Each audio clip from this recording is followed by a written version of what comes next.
بک‌گراند رو وارد فتوشاپ میکنیم. ابعاد و اندازه اونو تنظیم میکنیم. از بخش ادجاستمنت هوی سچوریشن رو انتخاب میکنیم. سچوریشن رو روی -100 تنظیم میکنیم. باعث میشه که بک‌گراندمون تیره بشه. برای محو کردن بک‌گراند لایه‌مون رو انتخاب میکنیم. از منوی فیلتر قسمت بلر گاشن بلر رو انتخاب میکنیم و اندازش رو روی 3.5 تنظیم میکنیم.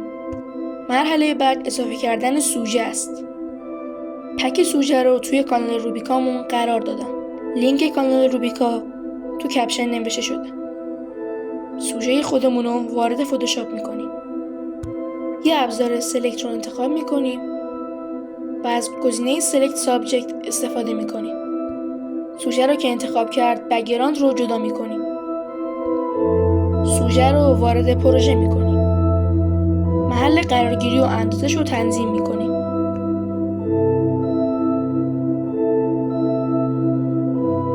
برای اینکه توی تکون دادن و بزرگ کوچیک کردنش کیفیتش افت نکنه گزینه اسمارت آبجکت رو فعال میکنیم. برای اصلاح رنگ لایه‌مون رو انتخاب میکنیم. از منوی فیلتر کامرا را فیلتر رو انتخاب میکنیم و دقیقاً اعدادی که من جایگذاری کردم و شما هم همین جوری روی همون پارامترها جایگذاری کنید.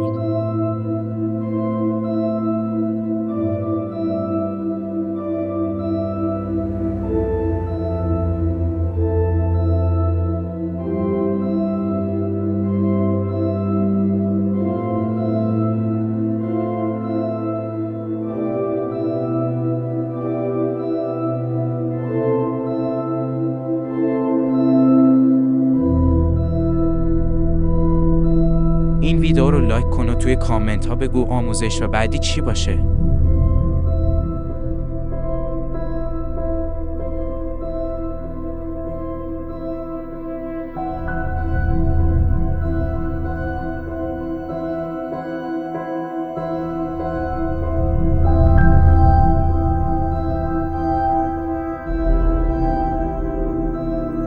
مرحله بعدی کار روتوش کردن این سوژه است. برای این کار از قسمت ابزار براش ابزار میکسر براش تول رو انتخاب میکنیم. با نگه داشتن دکمه آلت از اون قسمت نمونه میگیریم و بعد شروع میکنیم به روتوش کردن.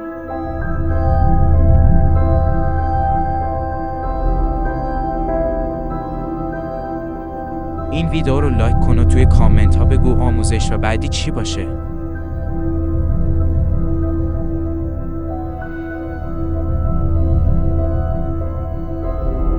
در مرحله بعد از ادجاستمنت لایرها ادجاستمنت سولید کالر رو انتخاب میکنیم و به روی رنگ مشکی قرار میدیم. بلند مود اون رو به اسکرین تغییر میدیم. برای روشن‌تر شدن بک‌گراند از قسمت ادجاستمنت گرادینت مپ رو انتخاب میکنیم و اون رو روی بک‌گراند مسک میکنیم. برای انتخاب کردن گرادینت شما میتونید از کانال روبیکای ما گرادینت های بهتر و حرفه‌ای انتخاب کنید، اما برای این کار از همین گرادینت های پیش‌فرض فتوشاپ که به رنگ آبیه استفاده میکنیم. و حالا میبینید که بک‌گراندمون روشن‌تر شد.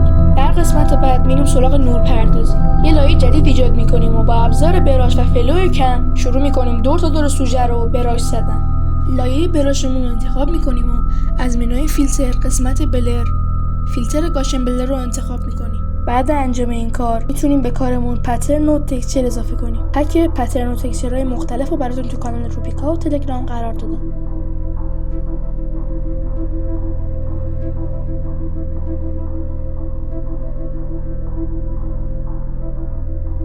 ویدیو آموزش تصحیح رنگ و نورپردازی توی کانال هست.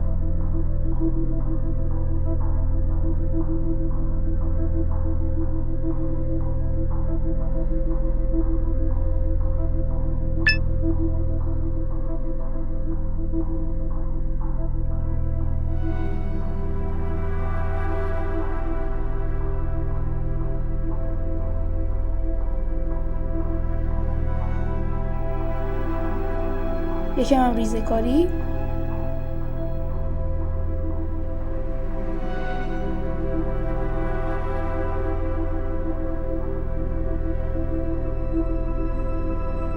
این ویدیو رو لایک کن و توی کامنت ها بگو آموزش و بعدی چی باشه.